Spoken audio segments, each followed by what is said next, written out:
आहोत खासदार शरद पवार आजपासून 2 दिवस चिपळूण दौऱ्यावरती असतील।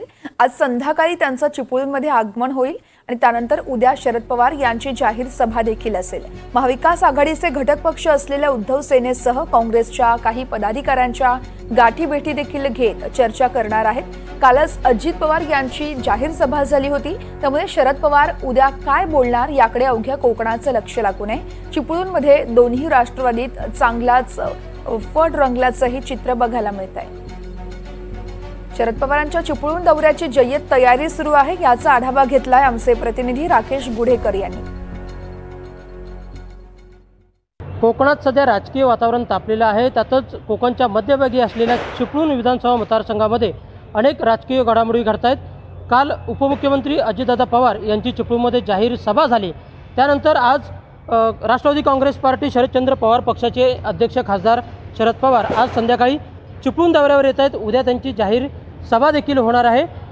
बहादूर शेख नाका येथील स्वातंत्र्यवीर सावरकर मैदानात त्यांची जाहीर सभा होणार आहे आणि या सभेची जय्यत तयारी सध्या राष्ट्रवादी काँग्रेस पक्षाचे प्रदेश सरचिटणीस प्रशांत यादव यांच्याकडून सुरू आहे।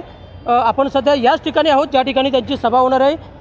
या सभेसाठी भव्य असा मंडप उभारण्यात येत आहे। जवळपास 15 ते 20 हजार लोक या सभेसाठी उपस्थित राहतील असा अंदाज वर्तवण्यात येत आहे आणि त्याची जय्यत तयारी सध्या राष्ट्रवादीकडून करण्यात येत आहे। कालच अजितदादा पवार यांनी भाषणात असं सांगितलं होतं की कोणी येईल कोणी जाईल कोणी काहीही सांगेल, पण तुम्ही शेखर निकम यांच्या पाठीशी भावाप्रमाणे वडिलांप्रमाणे राहा।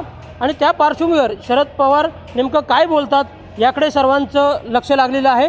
विशेष म्हणजे गेल्यावेळी या विधानसभा मतदारसंघातून राष्ट्रवादीचे आमदार निवडून आले होते, शेखर निकम निवडून आले होते आणि ते सध्या अजितदादा पवार यांच्यासोबत आहेत आणि त्या पार्श्वभूमीवर शरद पवार यांनी देखील या निवडणुकीसाठी कंबर कसलेली आहे। उद्या कदाचित ते आपल्या उमेदवाराची येऊ शकतात। या ठिकाणाहून प्रशांत यादव जे पक्षाचे प्रदेश सरचिटणीस आहेत ते या ठिकाणी इच्छुक आहेत। सध्या त्यांचं नाव चर्चेत आहे।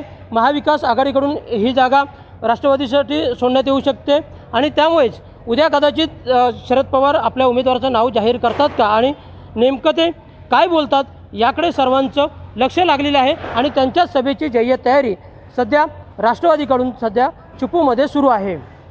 राकेश गुढेकर, NDTV मराठी, रत्नागिरी।